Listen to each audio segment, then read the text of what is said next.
تصور کن توی منطقه دو تا تمدن به طور همزمان زندگی میکردن که یکی کاخهای بزرگ رو بدون هیچ دیوار دفاعی میساخته و اون یکی قلعه‌هایی با دیوارهایی که یونانی‌ها فکر می‌کردن کار دست غول‌های تک چشمه. انگار یه تمدن توی دنیای امن و آروم زندگی می‌کرده و اون یکی توی یک میدون جنگ دائمی. این تناقض عجیب معمای بزرگ تاریخ این دوره معماریه. معماری تمدن اژه‌ای. یکی کاخهای هزار تو می‌ساخت و به صلح افتخار می‌کرد و اون یکی با دیوارهای بظاهر شکست ناپذیرش آماده حمله بود. ولی سوال اینجاست چی شد که سرنوشت این دوتا تمدن کاملا متفاوت رقم خورد؟ سلام، من علیم و اینجا چنل استودیوی پایدارکی. اگه از دهانه رود نیل به سمت شمال حرکت کنی، اولین چیزی که از اروپا به چشمت میخوره توی گوشه شرقی یه جزیره به اسم کرته. اما قبل از اینکه به کرت برسی، به یه سری جزیره‌های پراکنده و کوچیک میرسی به اسم سیکلاد که اینها مثل دایره دور دریای اژه قرار گرفتن. بعد اون هم میرسه به یونان که از سمت شرق روبروی ترکیه. حالا اصلا تمدن اژه‌ای چیه؟ کجاست؟ داستانش چیه؟ باستانشناسا به تمام تمدن‌هایی که 2-3 هزار سال پیش تو این منطقه بودن میگن تمدن اژه‌ای.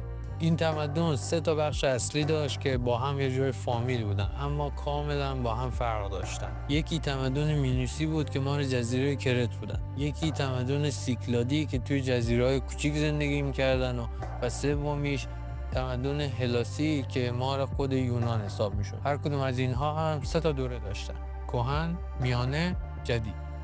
بیشترین پیشرفت‌های هنریشون هم برای اواخر دوره میانه‌شون و کل دوره جدیدشون حساب میشه. حالا بریم سراغ تمدن مینوسی. میگن که این تمدن ثروتمندترین و عجیبترین تمدن توی تمام تمدن‌های اژه‌ای بود. ولی یه چیزی که اونا رو از بقیه تمدن‌ها، حتی تمدن مصر و خاورمیانه جدا میکنه اینه که این تمدن به شکل عجیب و ناگهانی ظاهر میشه و به همون سرعت هم از بین میره. از دوره قدیمیشون که بهش میگن دوران پیش از کاخ‌ها، چیزی به جز چند تا ظروف سفالی و مجسمه های اینجوری بیشتر نمونده. تو این 800 سال مردم کرت یه زندگی ساده و روستایی داشتن و با اینکه با مسیحا تجارت میکردن ولی هیچ پیشرفتی توی معماریشون نداشتن. ولی همه چیز از 2000 سال قبل از میلاد مسیح عوض شد و برای اولین بار اینها شروع کردن به ساخت کاخهای بزرگ. نکته جالب اینجاست که معماری کرت مثل بقیه جاها روی معبدها و مقبره‌ها و قلعه‌های نظامی توجهی نکرده و کل تمرکزش روی کاخهای سلطنتی بوده. و اینجا یه مسئله خیلی مهم وجود داره. تو کل جزیره کرت هیچ حصار دفاعی و هیچ دیوار بلندی دور شهرها و کاخها پیدا نشده. این یا نشون میده که نیروی دریایی خیلی قوی داشتن و از دریا دفاع میکردن یا اینکه کلا زمانشون خیلی صلح بوده و آرامش، یا هر دوش. ولی این قضیه برای تمدن میسنی کاملا برعکسه که جلوتر بهش میرسیم.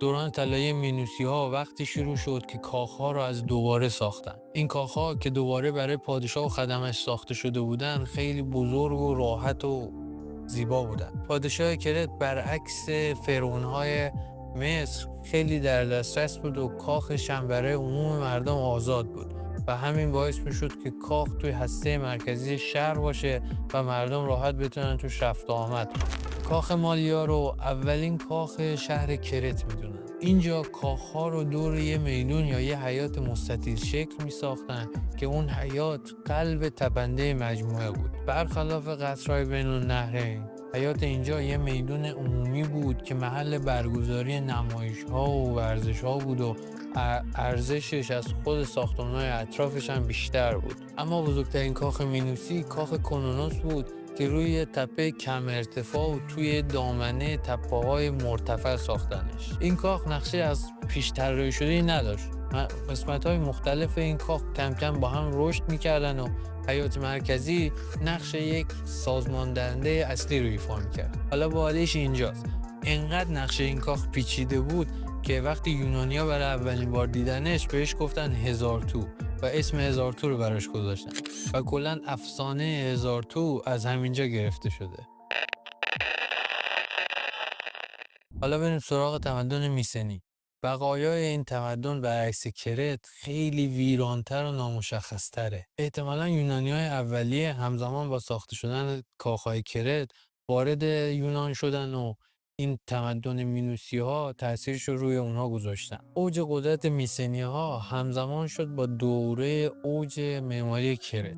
ولی چون اونا با دشمن‌های غیر زیادی روبرو شدن، مجبور شدن معماریشون رو ببرن به سمت بناهای دفاعی. مثلا قلعه تیرونز به خاطر دیوارهای قطور و بلندش خیلی معروفه. این قلعه کاملا دفاعی ساخته شده بود و برعکس کاخهای کرت که هیچ دیوار و حصاری نداشتن، دیوارهاشون تا 6 متر میرفت و این دیوارها بر اساس نقشه تعیین شده بودن و با یه نظم و ترتیبی اجرا شده بودن.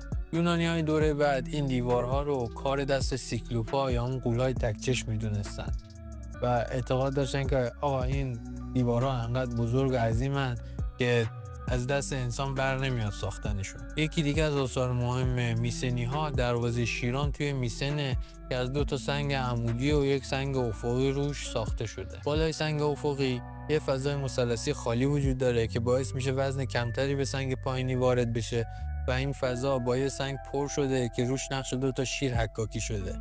این سیستم مثلثی بالای دروازه ها پایه و اساس سنتوریا یونانی شد که بعداً به نماد معماری یونانی تبدیل شد. در نهایت یکی از مهمترین بناهای دوره میسنی خزانه آتروسه که به اشتباهی اسم روش گذاشتن. اونم به خاطر یک باستانشناس آلمانی به اسم هانریخ شلیمان اگه تلفظش اشتباه نگم بوده. این باستانشناس معتقد بود که داستان‌ها و افسانه‌های هومر واقعی‌اند و وقتی این بنای بزرگ رو دید فکر کرد که محل نگهداری گنج‌های پادشاه افسانه‌ای یعنی همون آتروسه و برای همینه که اسمشو خزانه آتروس گذاشته.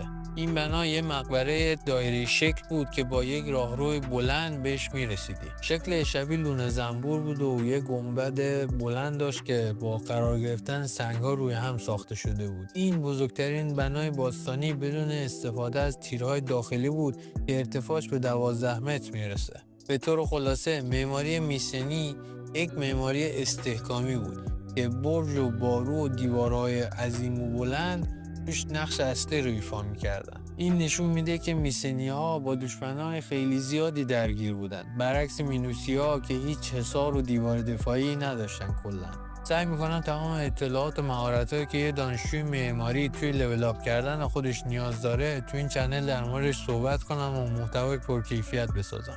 سابسکرایب کن تا صحبت‌ها و ویدیوهای آینده رو از دست ندی. ارادت و خدا نگهدار.